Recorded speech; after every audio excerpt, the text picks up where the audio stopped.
The ballroom smells like artificial jasmine and money. Not real money, the kind that comes from people pretending they have it. The chandeliers throw soft amber light across tables covered in white linen, and somewhere a pianist plays something inoffensive. Corporate America at its finest.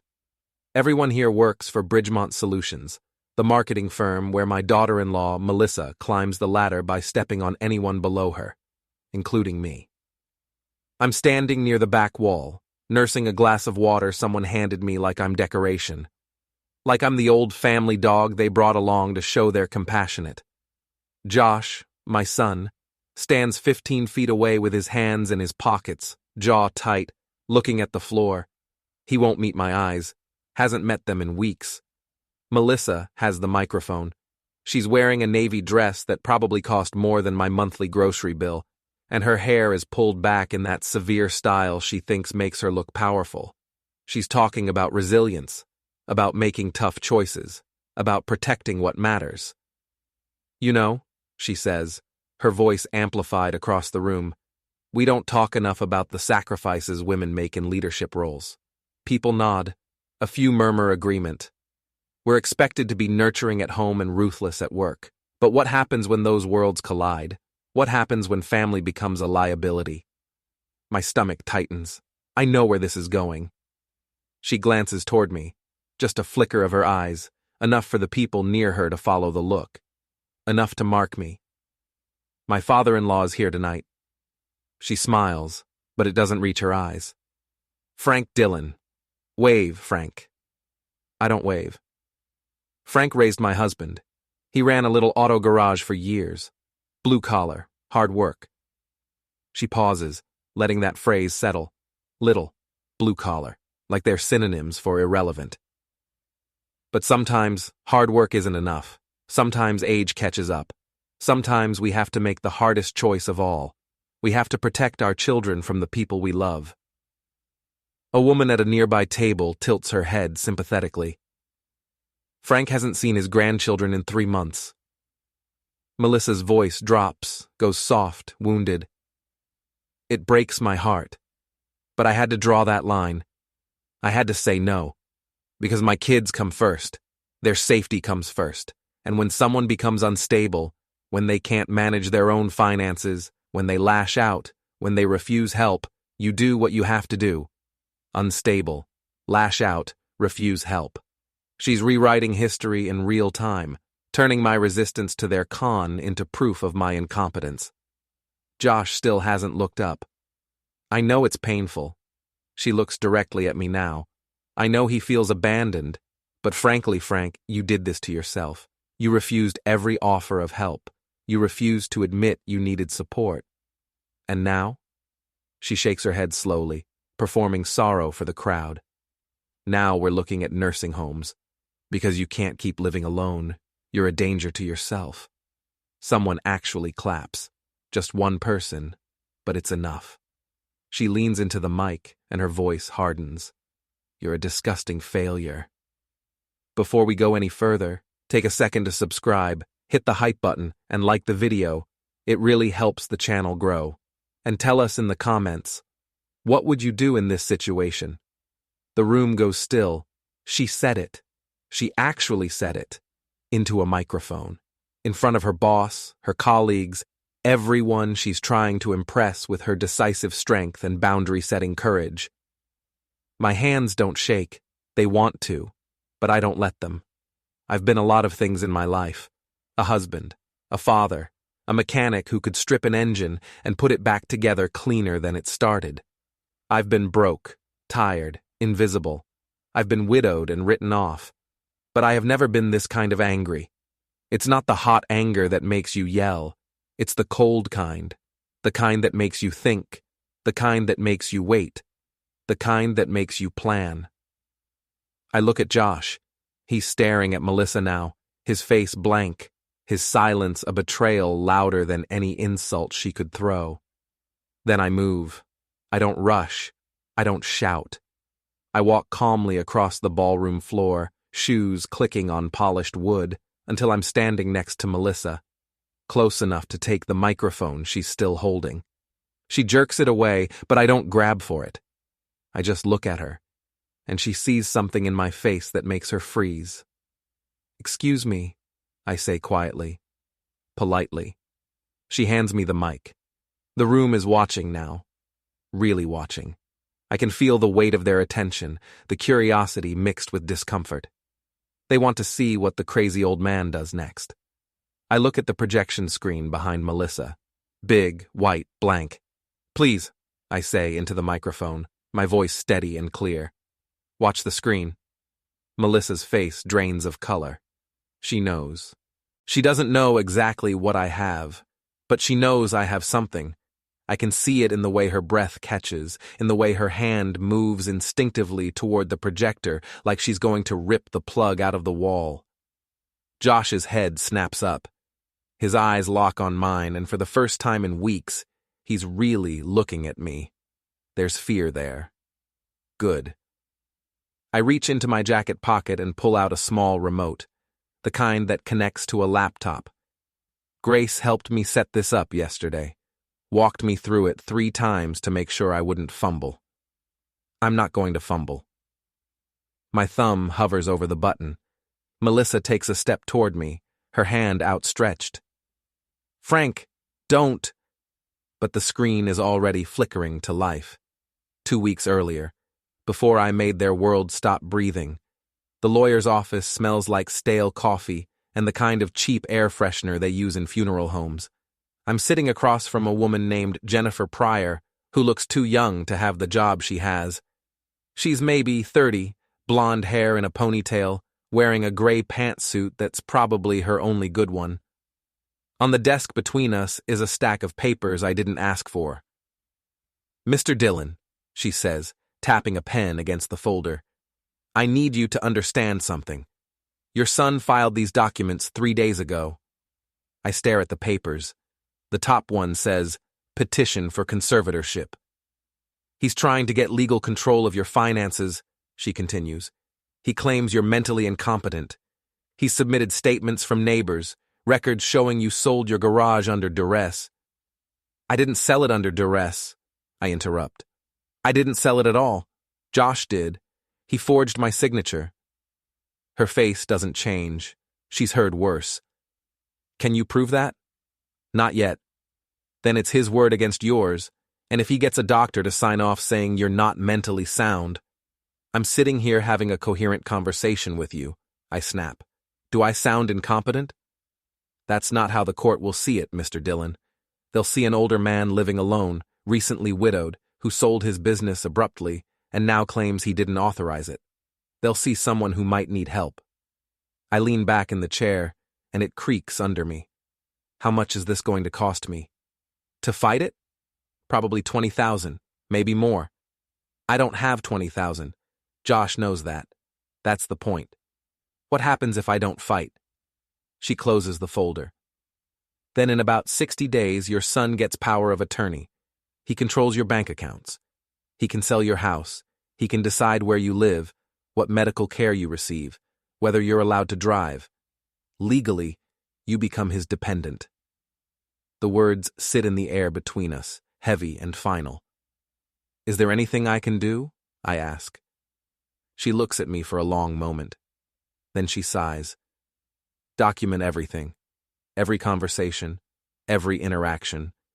If you can prove he's acting in bad faith, if you can show he's doing this for financial gain rather than your welfare, you might have a case, but it's hard. Family court assumes the family wants what's best." I stand up. My knee aches, the one I busted up 30 years ago when a lift failed. "Thanks for your time. Mr. Dillon," she stands too. "I'm sorry. Everyone's sorry. No one's helping." I drive home in my old Ford pickup, the one I've had since 2005. The radio doesn't work anymore, so I drive in silence, watching the suburbs roll past. Strip malls and coffee shops and houses that all look the same. I used to think this place was comfortable. Now it feels like a trap. My house is at the end of a quiet street. 2 bedrooms, 1 bathroom, a garage. I built myself back when I thought I'd grow old here with Linda. She passed away 2 years ago. Cancer. The kind that progresses quickly. I pull into the driveway and sit in the truck for a minute, staring at the front door. The house is paid off. It's the one thing Josh can't touch. Yet. Inside, the silence is worse. I've gotten used to it, but it never stops feeling wrong. I drop my keys on the kitchen counter and open the fridge. There's not much in there. Some deli meat, a carton of milk, a 6-pack of beer Linda used to tell me I drank too much of. I crack one open and sit at the kitchen table. The documents from the lawyer are still in my hand. I spread them out, reading through the language. Petitioner asserts that Frank Dillon is unable to manage his own affairs, exhibits signs of confusion and financial irresponsibility, poses a risk to himself and others. Risk to himself and others. That's Melissa's phrasing. I'd bet money on it. Josh wouldn't have thought of this on his own. He's not smart enough. He's also not cruel enough, or at least he wasn't. But Melissa is both. I met Melissa 6 years ago when Josh brought her home for Thanksgiving. She was polite then, smiled at all the right times, complimented Linda's cooking, talked about her career at Bridgemont Solutions like it was the most important thing in the world. Linda liked her, thought she was ambitious. Good for Josh, Linda had said later. He needs someone strong. Strong. That's one word for it. After Linda passed away, Melissa began to change, or maybe she simply stopped hiding who she was. She'd make small remarks about the house. You know, Frank, this neighborhood isn't what it used to be. Have you thought about selling? Or about my truck. That thing's unsafe. You really shouldn't be driving it. Then the comments about the grandkids started. I just think they're too young to visit without supervision. You understand, right? No, I didn't understand. I'd been watching those kids since they were born. But Melissa smiled like it was reasonable, and Josh nodded along like a puppet. 3 months ago, they stopped bringing the kids at all. It's just easier this way, Josh said on the phone. Melissa thinks. What do you think? I asked. He didn't have an answer. Now I'm sitting here with legal papers that say I'm incompetent, and my son's name is on them. I finish the beer and open another. The kitchen is dim, just the light over the stove casting shadows on the walls. Linda's coffee mug is still in the dish rack. I never put it away. Some mornings I pour my coffee into it, just to feel like she's still here. What would you do? I ask the empty room. No answer. Of course not. But I know what she'd say. Linda was tough. Tougher than me in the ways that mattered. She'd tell me to stop feeling sorry for myself and start thinking. So I think. Josh sold the garage 8 months ago. He came to me with papers and said it was just temporary, just to consolidate some assets for tax purposes. He needed my signature to transfer the deed into his name briefly. Then he'd transfer it back. I believed him. I signed. 2 weeks later, the garage was sold to a developer. Josh sent me a check for $12,000 and called it my share. The place was worth at least $200,000. Where's the rest? I asked. There were debts, Dad. Loans you forgot about. I didn't forget about anything. There were no debts. But by then, the deed was in his name, the sale was final, and I couldn't prove I hadn't authorized it. Now he's coming for the house. I spread the conservatorship papers out again and start reading. Really reading. Not just the big words, but the footnotes, the case citations, the procedural requirements. There's a hearing in 6 weeks. I'm allowed to contest it. I'm allowed to bring evidence. I'm allowed to have a lawyer present, though I can't afford one. But I can afford something else. I pull out my phone and scroll through the contacts until I find Grace Millord. Grace lives 2 houses down. She's in her 50s, works from home doing bookkeeping for small businesses. We've been neighbors for 15 years. She used to bring Linda casseroles when the chemo got bad. I call her. Frank? She sounds surprised. Everything okay? I need help, I say, and I need someone I can trust. There's a pause. Then, come over. I'll make coffee. Grace's kitchen is the opposite of mine. Bright, organized, full of plants that somehow stay alive under her care. She's sitting across from me at a small table, her laptop open, reading through the conservatorship documents I brought. "Jesus, Frank," she mutters. "That's what I said." She scrolls down, her face tight with concentration. He's really going for it.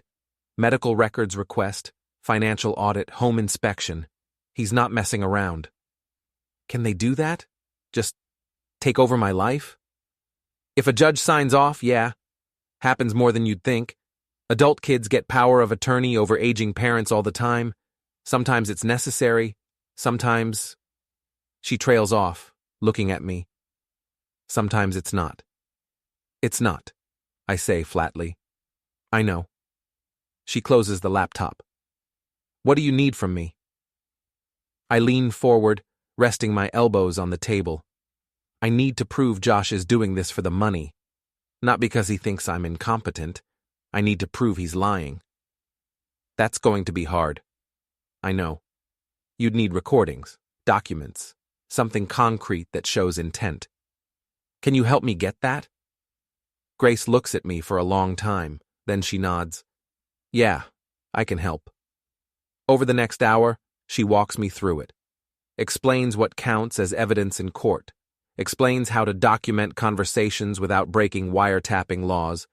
Turns out Massachusetts is a two-party consent state, which means I can't secretly record Josh or Melissa unless I tell them first. But, she adds, if you're part of the conversation and you tell them you're recording, you're golden. They'll never agree to that. She smiles. Then you find another way. Social media, emails, text messages, anything they've put in writing.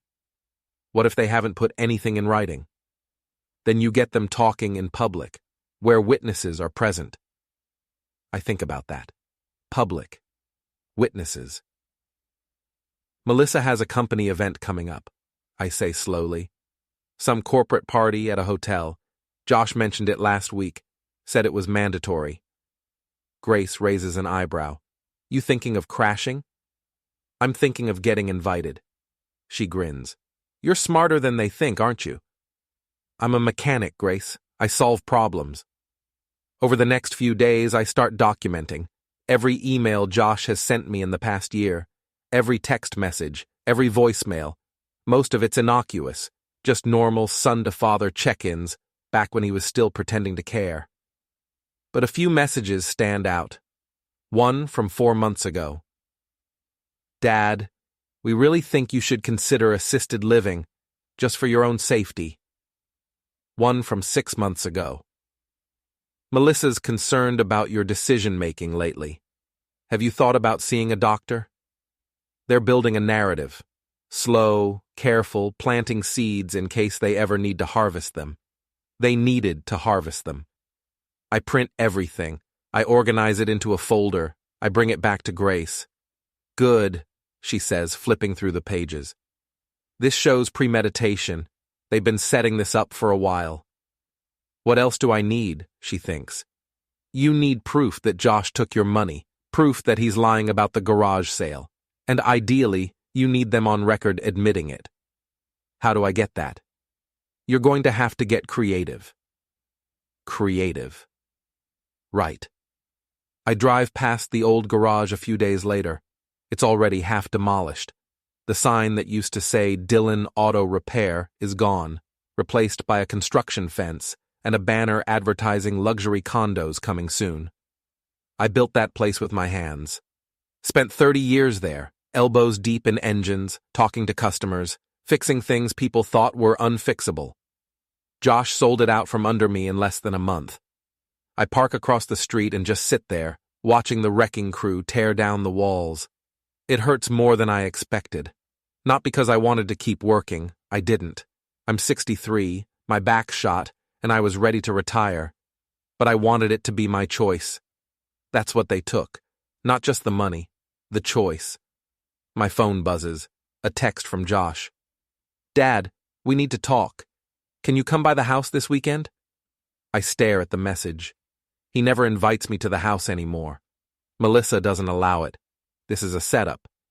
I text back. Sure. Saturday? Saturday works. 2 p.m. Grace warned me about this. They're going to try to get you to say something they can use against you. Stay calm. Don't lose your temper. And for God's sake, record everything.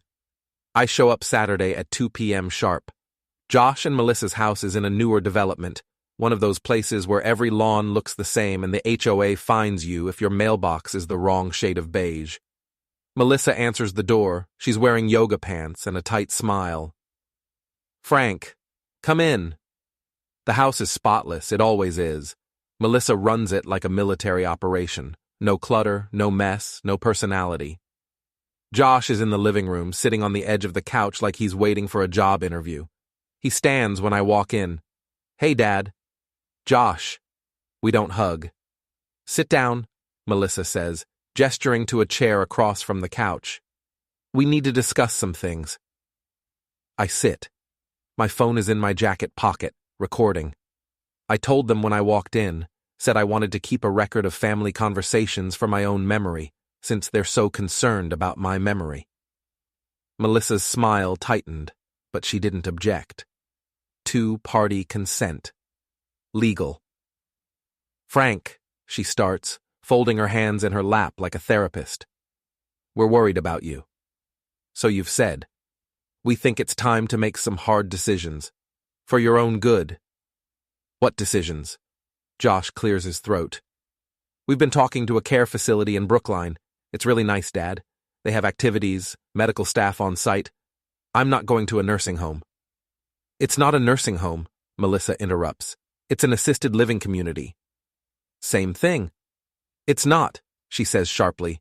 And frankly, you don't have a choice. You can't keep living alone. You can't manage your finances. You sold your garage for a fraction of what it was worth because you didn't understand the paperwork. I didn't sell it, I say evenly. Josh did. Silence. Josh shifts on the couch. Dad, we've been over this. You signed the papers. You told me it was temporary. I told you it was an asset transfer. That's what you agreed to. You lied. Melissa leans forward. See, this is exactly what we're talking about. You're confused. You don't remember things clearly. That's why we're filing for conservatorship. It's for your protection. Protection from what? From yourself, she snaps. Then she catches herself, smooths her tone. Frank, we're doing this because we love you. I look at Josh. Is that true? He won't meet my eyes. We're doing what's best. Best for who? No answer. I stand up. I'm not signing anything. I'm not going to any facility, and I'm going to fight this conservatorship with everything I have. Melissa's face hardens. Then you won't see your grandchildren again. Ever. There it is. The threat I knew was coming. You're using your kids as leverage, I say quietly. I'm protecting them, she fires back, from a man who's becoming unstable and unpredictable. I've never been anything but good to those kids. That was before. She stands too, crossing her arms. Things change, Frank. People change. And right now, you're not safe to be around. Josh finally speaks. Dad, just make this easy. For everyone. I look at my son, really look at him, and I see someone I don't recognize anymore. No, I say. I walk out. Grace is waiting for me when I get home. She's standing on my porch, holding a manila folder and looking grim. I found something, she says. We go inside. She opens the folder and spreads papers across my kitchen table. Bank statements, property records, legal filings. Josh sold the garage for $240,000, she says, pointing to a document. You got $12,000. The rest went into an account under his and Melissa's name. I knew it. There's more. She pulls out another sheet. He took out a home equity line of credit on your house. 6 months ago, you signed it. I freeze. What? Did you authorize a HELOC? I don't even know what that is. It's a loan against the value of your house. He borrowed $80,000 using your house as collateral. My chest tightens. How? He probably told you it was refinancing paperwork or something about property taxes. You signed it thinking it was routine. That jerk. Frank, if he defaults on this loan, they can foreclose on your house. He's got you leveraged. If the conservatorship goes through, he gets control of your assets and pays off the HELOC with your money. If it doesn't, he can tank your credit and force you to sell the house anyway. I sit down heavily. What do I do? Grace looks at me. You prove he's a fraud. You prove he's stealing from you. And you do it in a way that makes it impossible for anyone to ignore. How? She thinks for a moment, then pulls out her phone. Melissa's company party. When is it? 2 weeks. Can you get in? Maybe. Why? Because Melissa's going to be there, performing for her bosses, trying to look like the perfect corporate warrior. And if she thinks you're no threat, if she thinks you're just the sad old man she's painted you as, Grace smiles coldly. She'll get sloppy. You want me to confront her there? Not confront. Document. Record. Get her on tape saying the quiet part out loud. I shake my head. She's too smart for that. Is she? Or does she just think she is? Grace leans forward. Frank, narcissists always overplay their hand. Always. They can't help it. If you show up broken, defeated, she'll twist the knife. She'll want everyone to see her win. And if she doesn't, then we go to Plan B. What's Plan B? We'll figure it out. Over the next 2 weeks, I prepare. Grace helps me set up cloud storage for all the documents we've gathered, shows me how to use my phone to record video discreetly, teaches me how to stay calm under pressure. You can't lose your temper, she warns. The second you yell, you prove their point. You have to be cold, controlled, let them hang themselves. I practice, sit in front of the mirror and rehearse staying calm while imagining Melissa's voice in my head. You're a failure. You're incompetent. You're dangerous. I don't yell. I don't flinch. I just breathe. Meanwhile, Josh sends me an email. Subject line, Dad, final offer. I open it. Dad, we're asking one more time. Sign the conservatorship papers voluntarily. Move into the Brookline facility. We'll make sure you're comfortable. We'll visit. The kids can visit. But if you fight this, if you drag us through court, you'll lose everything. You'll lose us. You'll lose the grandkids. And you'll end up in a state-run home instead of a nice private one. Don't make this harder than it has to be. Josh. I read it 3 times. Then I forward it to Grace. She calls me 5 minutes later. He's scared. How do you figure? He's offering you a deal. That means he's not confident he'll win in court. He wants you to fold. I'm not folding. Good. Now we go nuclear. What's nuclear? The party. We get everything. We record everything. We make it public. How do I even get in? Grace pauses. You're going to call Melissa and tell her you want to apologize. What? You're going to grovel, Frank. You're going to sound broken. You're going to ask her permission to come to the party so you can say goodbye to Josh properly. Make her think she's won. Every part of me hates this idea. But she's right. I call Melissa that night. She picks up on the 3rd ring. Frank, I want to talk. We've talked enough. Please. I let my voice crack a little. I just want to see Josh. I want to apologize for everything. Silence on the other end. Then, apologize for what? For making this hard. For not understanding. For, I swallow. For being a burden. Another pause. I can hear her breathing. The conservatorship? She asks. I'll sign it. I just need time to say goodbye to Josh first. To the kids. You're not seeing the kids. I know. I need closure, Melissa. Please. She's quiet for a long time. Then, there's a company event on Friday. Josh will be there. You can come. You can say what you need to say, and then you'll sign the papers. Yes. I mean it, Frank. No drama, no scenes. No drama, I lie. She hangs up. Grace high-fives me when I tell her. Perfect. She thinks she broke you. Maybe she did. Nonsense. You're only just beginning. Friday comes fast.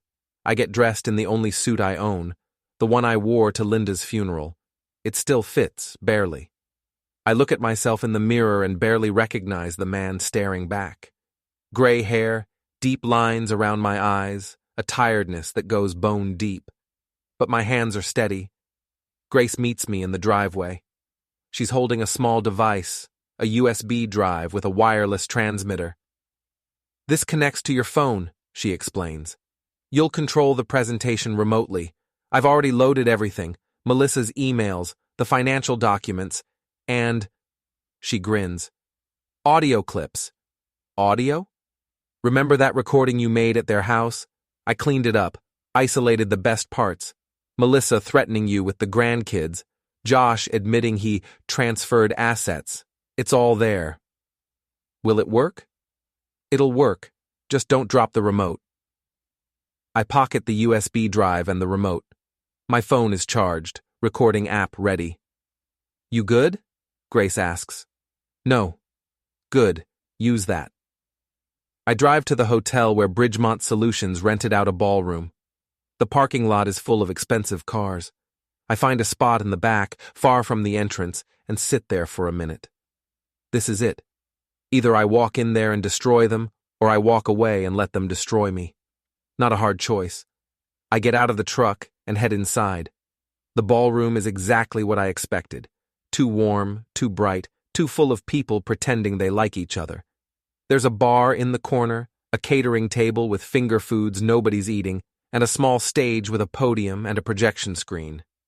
I spot Josh immediately. He's near the front, talking to a man in a gray suit who's probably someone important. Josh looks tense. His shoulders are rigid, his smile forced. Melissa's on the stage, adjusting a microphone. I stay near the back, blending into the crowd. A few people glance at me, then look away.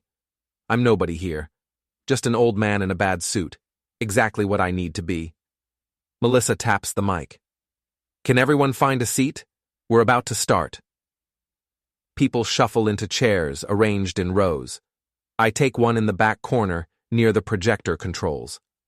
Grace scouted this place online, found photos of past events, and walked me through the layout.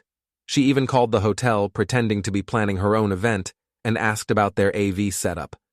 The projector's connected to a laptop on a table near the stage. Standard setup, easy to intercept. Melissa starts her speech. Something about quarterly goals and client retention and blah blah blah. I tune it out, focusing on the projection screen. I pull out the USB drive and wait. Then Melissa shifts gears. "Before we wrap up," she says, her voice going softer, more personal, "I want to talk about something difficult. Something that affects all of us in leadership roles.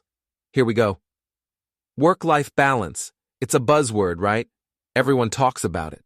But what happens when life becomes unbalanced? What happens when family stops being support and starts being a drain?" A few uncomfortable laughs from the crowd.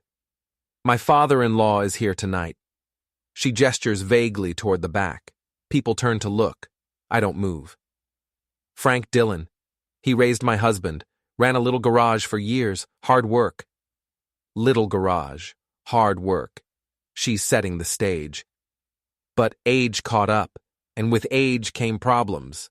Memory issues, financial mistakes, confusion. She pauses, letting that word hang. "It's hard to watch someone you love decline. It's harder to make the choice to step in." Step in, like she's saving me. Frank hasn't seen his grandchildren in 3 months. There it is, the knife. "It breaks my heart," she continues, her voice thick with fake emotion. "But I had to protect my kids. I had to say no, because when someone becomes unstable, when they can't manage their own life, you do what's necessary." Unstable.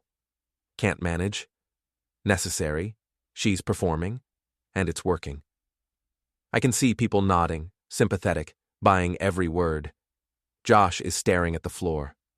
"Frank, I know you're hurting." She looks directly at me now. "I know you feel abandoned, but you did this to yourself. You refused help. You refused to admit you needed support. And now we're looking at nursing homes because you can't keep living alone." My hands tighten on the armrests of my chair. But I don't react. Not yet. Melissa leans into the mic. "You're a disgusting failure." The room goes silent. She said it. Just like I knew she would.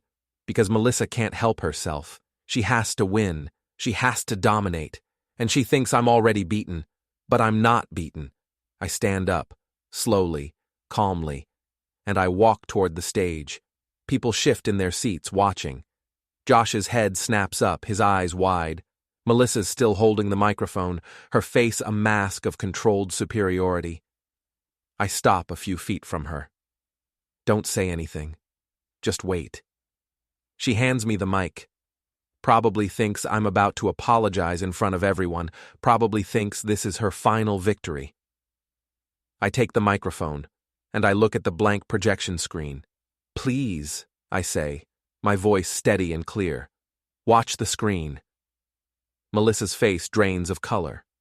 Josh stands up, his mouth opening like he's about to shout something, but no sound comes out. I pull the remote from my pocket. The USB drive is already connected to the projector. I plugged it in while everyone was sitting down, while Melissa was distracted with her speech. My thumb hovers over the button. Melissa takes a step toward me. "Frank, don't." I press play. The screen flickers to life. For a moment, there's just a black background with white text. "The truth about Frank Dillon." The room is silent. Everyone's watching. Then the text fades, and the first audio clip starts playing. Melissa's voice, crystal clear. "He's an idiot. I mean, seriously, who signs paperwork without reading it? Frank did, twice. He doesn't even know Josh cleaned out the garage account." It's from a phone call Grace found in Melissa's cloud backup. She'd recorded herself venting to a friend, probably to share later as a funny story about her dumb father-in-law. She never thought anyone else would hear it. The room shifts. People glance at each other. On screen, the audio clip timestamp appears. Recorded 4 months ago. Melissa lunges toward the projector, but Josh grabs her arm, whispering something harsh. She freezes. The second clip plays. This time it's Josh's voice. "I forged Dad's signature on the garage sale. It was easy. He signs everything I put in front of him. One more doctor's note and we get full conservatorship. Then we're set." The voice is casual, almost bored, like he's talking about picking up groceries. The room is no longer silent. There's murmuring now. Someone near the front whispers, "Oh my God." I don't look at Josh. I keep my eyes on the screen. The third clip, Melissa again. "I told the kids Frank's dangerous. I told them he might hurt them. They're terrified of him now. It's perfect. He'll never get access again, and we look like protective parents." This one lands hard. I can feel the shift in the room. The sympathy they had for Melissa is evaporating. Fast. Melissa's boss, the man in the gray suit Josh was talking to earlier, stands up. His face is unreadable, but his posture is rigid. "Melissa," he says slowly. "What is this?" She doesn't answer. She's staring at the screen like it's a bomb. The fourth clip plays. Melissa's voice again, recorded during a work call, I'm guessing. "My clients are idiots. Total idiots. They pay me to do the bare minimum and think I'm a genius. Easiest money I've ever made. Honestly, half of them don't even read the reports." Her boss's expression hardens. Now Melissa tries to move. She breaks free from Josh's grip and runs toward the laptop, hands outstretched. But I'm faster. I hit the next button on the remote. A document fills the screen. The home equity line of credit Josh took out on my house. My forged signature at the bottom. His name on the borrower line. "That's fraud," someone in the crowd mutters. Finally, the last clip. This one's from the recording I made at their house 2 weeks ago. Melissa's voice, cold and clear. "You won't see your grandchildren again. Ever. I'm protecting them from a man who's becoming unstable and unpredictable." And then Josh, quieter but still audible. "Dad, just make this easy. For everyone." The screen goes black. The room falls completely silent. Melissa's hands are shaking. Josh looks like he's been hit by a truck. His face is pale, his mouth half open, no words coming out. Her boss steps toward the stage. "Melissa, my office. Monday morning." She turns to him. "It's not. This is taken out of context." "Out of context?" He's not yelling, but his voice cuts like a blade. "You just called our clients idiots. You just admitted to manipulating your family for money. You just destroyed your credibility in front of half the company." "Frank edited those recordings." "Did I?" I ask calmly, still holding the microphone. "Because they're all time-stamped. They're all backed up. And they're all real." Josh finally finds his voice. "Dad, you can't." "I already did." He takes a step toward me, and for a second I think he's going to swing. But he doesn't. He just stands there, fists clenched, shaking. "You're ruining us," he says quietly. "No," I reply. "You did that yourselves." Melissa's boss is already walking toward the exit, phone in hand. Other people are standing now, murmuring, some taking out their phones to record. Melissa finally snaps. She screams, actually screams, and runs at me. "Turn it off! Turn it off!" I step aside. She crashes into the podium, knocking it over. The microphone screeches with feedback, and she grabs for it, trying to yank the cord out of the wall. Josh moves toward her, his face a mess of panic and rage. "Melissa, stop!" But she doesn't stop.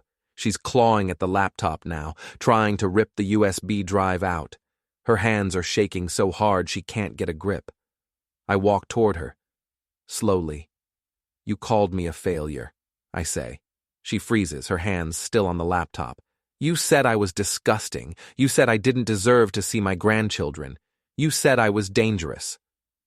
I stop a few feet away. "Say it again." She doesn't move. "Say it now," I continue, my voice even. "Say it into the mic. Let everyone hear you say it one more time." She can't. Her mouth opens, but nothing comes out. Around us, people are recording on their phones. The whole thing is being documented in real time. There's no taking this back. Josh steps between us. "Dad, stop! Move! Dad! Move, Josh!" He doesn't move, so I do. I step around him, close enough to Melissa that she has to look at me. "You wanted to erase me," I say quietly. "You wanted to take my house, my money, my dignity. You wanted to lock me away and pretend I didn't exist. You used my grandchildren as weapons. You lied to everyone who trusted you, and you thought you'd get away with it." Her eyes are wet, but I don't know if it's rage or fear. "I'm not going anywhere, Melissa," I tell her. "You are." Josh's hand lands on my shoulder. "Dad, enough." I shake him off and turn to face him. Josh looks older than he should. His face is drawn, his eyes red, and he's gripping my shoulder like he's drowning. "Dad, please," he says again. "Please what?" "Stop this. We can fix it. We can..." "Fix it?" I step back and his hand falls. "You forged my signature, Josh. You stole my business. You tried to take my house. You helped her lock me out of my grandkids' lives. What exactly are you going to fix?" He glances around the room. People are still watching. Phones are still recording. His career, what's left of it, is burning down in real time. "I didn't..." He stops. Starts again. "I didn't want it to go this far." "Then why did you let it?" No answer. "You stood there while she called me a failure," I continue. "You stood there while she said I was dangerous. You stood there while she weaponized my own grandchildren against me. And you said nothing." His jaw tightens. "She's my wife. And I'm your father." That lands. I see it in his face. But it's too late. Melissa is still at the laptop, frantically trying to delete files that aren't even on that computer anymore. Everything's backed up. Everything's already sent to Grace, to a lawyer, to the cloud. She's losing control, and she knows it. "This isn't over," she hisses, turning to glare at me. "You think you've won? You've destroyed your own son. You've destroyed your relationship with your grandchildren. You'll never— I already don't see my grandchildren, I interrupt. You made sure of that. So what exactly did I lose, Melissa? She opens her mouth, closes it, opens it again. You've been playing chess with my life for months, I say. But you forgot something. What? I've been paying attention. Her boss reappears at the edge of the stage, his face like stone. Melissa, you're suspended effective immediately. HR will contact you Monday. You can't. I can, and I am. He looks at Josh. You need to leave, both of you. Josh doesn't argue. He grabs Melissa's arm and pulls her away from the laptop. She resists for a second, then goes limp, letting him drag her toward the exit. As they pass me, Josh stops. I'm sorry, he says quietly. No, you're not, I reply. But you will be. They leave. The room is still buzzing. People are talking, pointing, showing each other their phone screens. The video of Melissa's meltdown is probably already on social media. I don't care. I walk off the stage, pocketing the remote. Grace is waiting near the back exit, her face split into a huge grin. You did it, she says. Not yet. What do you mean? They're going to fight back. Melissa will hire a lawyer. Josh will try to spin this. They'll say I doctored the recordings or ambushed them or— Let them try, Grace interrupts. You have everything documented, time-stamped, backed up, and now you have a room full of witnesses who saw her lose it. She's done, Frank. I nod slowly. Yeah, she is. We walk out into the parking lot. The air is cold, sharp, clearing my head. My truck is still in the back corner waiting. Grace hugs me. Quick, tight, then let's go. Go home, she says. Get some rest. Tomorrow we file everything with the court and shut down the conservatorship for good. Thanks, Grace. Don't thank me. You did the hard part. I climb into the truck and sit there for a minute, hands on the wheel. My phone buzzes. A text from Josh. You're going to regret this. I delete it. Then I drive home. The house is dark when I pull in. I unlock the door, drop my keys on the counter, and just stand there in the kitchen. It's quiet. But it's a different kind of quiet now. Not lonely, not defeated, just still. I pour myself a drink, whiskey, the cheap kind, and sit at the table. Linda's mug is still in the dish rack. I pick it up, turn it over in my hands. We got them, I say to the empty room. No answer. But I feel lighter. My phone buzzes again. This time it's Grace. Check your email. I open my laptop and log in. There's a message from a law office I don't recognize. The subject line, regarding Dillon conservatorship case. I click it. Mr. Dillon, we represent the Commonwealth of Massachusetts Adult Protective Services. Based on evidence brought to our attention by Grace Millord, we are opening an investigation into Joshua Dillon and Melissa Dillon for elder financial abuse and fraud. The conservatorship petition has been dismissed. Please contact our office at your earliest convenience. I read it twice. Then I laugh. It's not a happy laugh. It's not a relieved laugh. It's the kind of laugh you make when something impossible becomes real. I call Grace. You saw it? She asks. How did you— I sent them everything this afternoon, before the party. I figured if tonight went sideways, we'd need a backup plan. You're terrifying. I'm thorough. There's a difference. I lean back in my chair, staring at the ceiling. What happens now? Now? They investigate. They'll interview you, Josh, Melissa. They'll subpoena financial records. If they find enough evidence, and they will, Josh could face criminal charges. What about Melissa?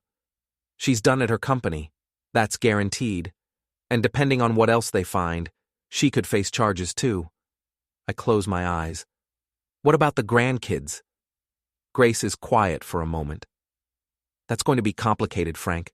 Melissa's going to dig in. She's going to fight. I know. But you're not incompetent. You're not dangerous. And now you have proof of that. A judge will see it. When? Soon. I'll make sure of it. We hang up. I sit there for a long time, drinking whiskey and thinking about Josh, about the kid he used to be, the one who helped me in the garage on weekends, who learned how to change oil and rotate tires and fix brake lines. That kid's gone. Maybe he's been gone for years. Maybe I just didn't want to see it. But I see it now. Monday morning comes fast. I wake up to my phone ringing. It's a number I don't recognize. I answer anyway. Mr. Dillon, this is investigator Karen Reyes with Adult Protective Services. I'd like to schedule a time to meet with you this week. Sure. How's tomorrow? 10 a.m.? That works. She gives me an address, a state office building in Boston, and hangs up. Grace calls 10 minutes later. You hear from APS yet? Yeah, meeting tomorrow. Good. I'll come with you. You don't have to. I'm coming. I don't argue. The rest of Monday is quiet. I spend it organizing documents, printing out backups of everything Grace and I compiled. By evening, I have 3 binders full of evidence, bank statements, emails, recordings, property records, everything Josh and Melissa did, laid out in black and white. My phone buzzes around 8 p.m. Another text from Josh. We need to talk, face to face, please. I stare at it for a long time, then I reply, no. He calls. I don't answer. He calls again and again. Finally, he leaves a voicemail. Dad, please, I know you're angry. I know we screwed up, but we're family. We can fix this. Just call me back, please. I delete it. Tuesday morning, Grace picks me up at 9. We drive into Boston in silence, the city skyline gray and cold under a cloudy sky. The APS office is in a blocky government building downtown, all concrete and metal detectors. Investigator Reyes meets us in a small conference room on the 3rd floor. She's younger than I expected, maybe 40, with short dark hair and a no-nonsense expression. Mr. Dillon, Ms. Mellord, thanks for coming in. She sits across from us, a recorder on the table. I've reviewed the materials Ms. Mellord sent over. I have some questions. For the next 2 hours, she walks me through everything. The garage sale, the HELOC, the conservatorship petition, Melissa's threats, Josh's lies. I answer every question. Grace backs me up with documents. At the end, Reyes leans back in her chair and exhales slowly. Mr. Dillon, I'm going to be blunt. What your son and daughter-in-law did to you meets the legal definition of elder abuse, financial exploitation, coercion, isolation. It's textbook. What happens now? I ask. We refer the case to the district attorney's office. They'll decide whether to file criminal charges. In the meantime, I'm issuing an emergency protective order. Your son and daughter-in-law are prohibited from contacting you or accessing any of your financial accounts. What about the grandkids? Her face softens. That's a separate matter. You'll need to petition for visitation rights through family court, but given the circumstances, I think you have a strong case. Grace squeezes my hand under the table. Reyes stands. We'll be in touch. And Mr. Dillon? For what it's worth, I'm sorry this happened to you. Thanks. We leave the building and walk back to Grace's car. The sky is starting to clear, sunlight breaking through the clouds. You okay? Grace asks. Yeah, I think so. What do you want to do now? I think about it. I want to see my grandkids. Then we make that happen. We drive back to my house. Grace helps me draft a petition for visitation rights, citing the protective order and the evidence we've gathered. We file it electronically that afternoon. It'll take a few weeks, Grace says, but you'll get a hearing. And then? And then you tell the judge what happened. You show them the evidence, and you ask for supervised visitation to start. Supervised? Just at first, to prove you're safe, to prove Melissa lied. I nod. Okay. She leaves around dinner time. I heat up a frozen meal and eat it standing at the counter, staring out the window at the street. My phone buzzes. A text from an unknown number. "This is Melissa. We need to talk." I block the number. Another text, different number. "Dad, it's Josh, please." I block that one too. They try calling from new numbers. I don't answer. By Wednesday, they've stopped. Thursday, I get a letter in the mail. It's from a law firm in Boston. Josh and Melissa have hired an attorney.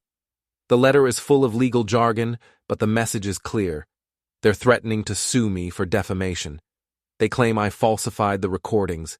They claim I ambushed them. They claim I'm the one who's dangerous. I forward the letter to Investigator Reyes.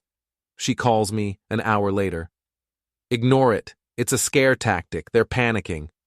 Will it work? Not a chance. We have the originals. We have the metadata.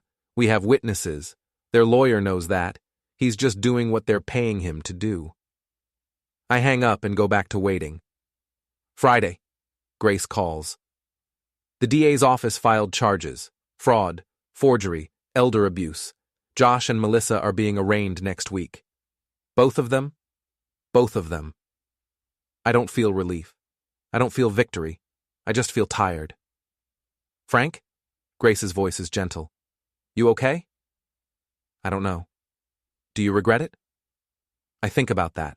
About the party, the recordings, the look on Josh's face when he realized what I'd done. "No," I say finally. "I don't." "Good. Because you did the right thing." "Did I?" "Yeah. You did." We hang up. I sit on the porch that night, wrapped in a blanket, watching the neighborhood go dark. Lights flicker on in windows. Cars pull into driveways. Families inside, living their lives. I don't know what my life looks like anymore, but I know I'm still in it, and that's something. The arraignment happens on a Tuesday. I'm not required to be there, but I go anyway. Grace drives me to the courthouse, a grim brick building downtown that smells like floor wax and stress. We sit in the back of the courtroom. Josh and Melissa are at a table near the front with their lawyer, a sharp-looking man in an expensive suit. Melissa's face is blank. Josh looks like he hasn't slept in days. The judge, an older woman with gray hair and wire-rimmed glasses, reads the charges aloud: fraud, forgery, elder financial abuse. Josh and Melissa plead not guilty. Bail is set. They pay it and leave. They don't look at me. Outside the courthouse, Grace buys me coffee from a cart on the corner. We stand there in the cold, sipping it, not talking. "You okay?" she asks eventually. "Stop asking me that. Can't help it." I watch the traffic go by. Cars honking, people rushing, everyone busy with their own problems. "When's the visitation hearing?" I ask. "Next month, January 5th. That's a long time. It's how the system works." I nod, finish my coffee, toss the cup in a trash can. "Let's go home," I say. December passes slowly.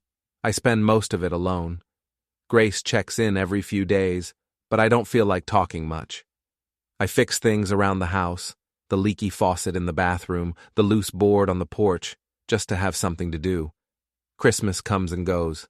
I don't put up a tree. Josh tries to call once. I don't answer. Melissa doesn't try at all. The week before the visitation hearing, Grace comes over with a stack of papers. "You need to prepare," she says. "For what?" "For court. The judge is going to ask you questions. Melissa's lawyer is going to ask you questions. You need to be ready." We spend the next few days rehearsing. Grace plays the lawyer, firing questions at me, poking holes in my story, trying to trip me up. "Mr. Dillon, isn't it true that you crashed your son's work event and humiliated him in front of his colleagues?" I presented evidence of their fraud. "Evidence you recorded secretly?" I told them I was recording. Massachusetts is a two-party consent state. I followed the law. "But you did so with the intent to destroy their reputations, correct?" "I did it to protect myself." We go over it again and again until my answers are automatic. January 5th arrives.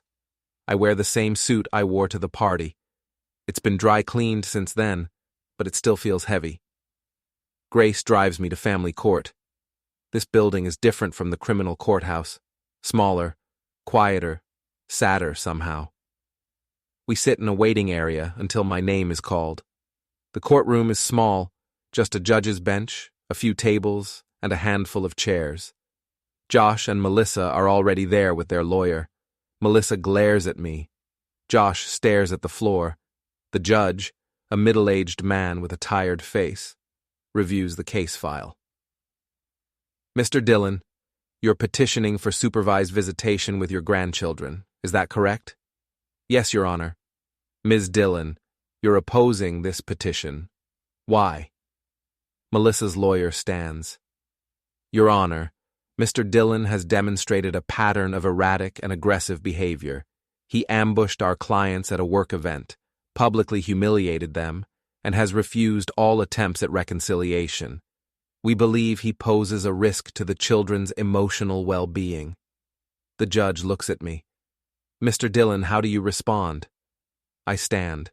Your Honor, I have never harmed my grandchildren. I have never threatened them. The only thing I did was expose the fact that my son and daughter-in-law were trying to steal my house and my savings. They used the kids as leverage to control me. I'm not the threat here. They are. The judge flips through the file. I see there are pending criminal charges against Mr. and Ms. Joshua Dillon. Fraud, forgery, elder abuse. That's correct, Your Honor, Grace says. She's sitting at my table, not officially representing me, but close enough to help. And I see Mr. Dillon provided recorded evidence of his daughter-in-law threatening to deny him access to his grandchildren unless he complied with their demands. Yes, Your Honor. The judge looks at Melissa. Ms. Dillon, can you explain that recording? She stammers. It was taken out of context. He was acting erratically and I... Answer the question, please. Did you or did you not tell Mr. Dillon he would never see his grandchildren again? Yes, but... Thank you. The judge makes a note. Then he looks at me. Mr. Dillon, what are you asking for? I want to see my grandkids, Your Honor. Even if it's just an hour a week. Even if someone has to supervise. I just want to see them. He nods slowly. Supervised visitation is granted. 2 hours, once a week, at a neutral location. A court-appointed supervisor will be present. Ms. Dillon, you will not interfere with these visits. If you do, I will hold you in contempt. Understood? Melissa's face goes red. This is... Understood? The judge repeats. Yes, Your Honor. Good. We'll reconvene in 3 months to assess progress. He bangs the gavel. It's over. Grace and I walk out of the courthouse into the January cold. The sky is clear, the sun bright and sharp. You did it, she says. Yeah. How do you feel? I think about it. Tired. That's fair. We get in the car and drive home. The first visitation is scheduled for the following Saturday. I show up at the community center where it's being held, my stomach in knots. The supervisor, a woman in her 50s named Rita, meets me at the door. Mr. Dillon? That's me. The children are inside. They're a little nervous. So am I. She smiles. They'll be fine. Just take it slow. I walk into the room, and there they are. My grandkids, Emma, who's 8, and Tyler, who's 6. They're sitting at a table with coloring books, both of them glancing at me like I'm a stranger. I guess I am now. Hey guys, I say quietly. Emma looks at Rita. Is it okay? It's okay, Rita says gently. This is your grandpa. You remember him, right? Emma nods slowly. Tyler doesn't move. I sit down at the table, keeping my distance. What are you coloring? A dragon, Emma says. Can I see? She hesitates, then slides the coloring book toward me. It's a pretty good dragon, purple with green spots. That's really cool, I say. Tyler's watching me now. Did you do something bad? My chest tightens. No, buddy, I didn't. Mom said, I know what your mom said, but it's not true. He frowns. Then why haven't we seen you? I glance at Rita. She nods, giving me permission to answer. Because your mom and I had a disagreement. Grown-up stuff. But it's not your fault, and it's not mine.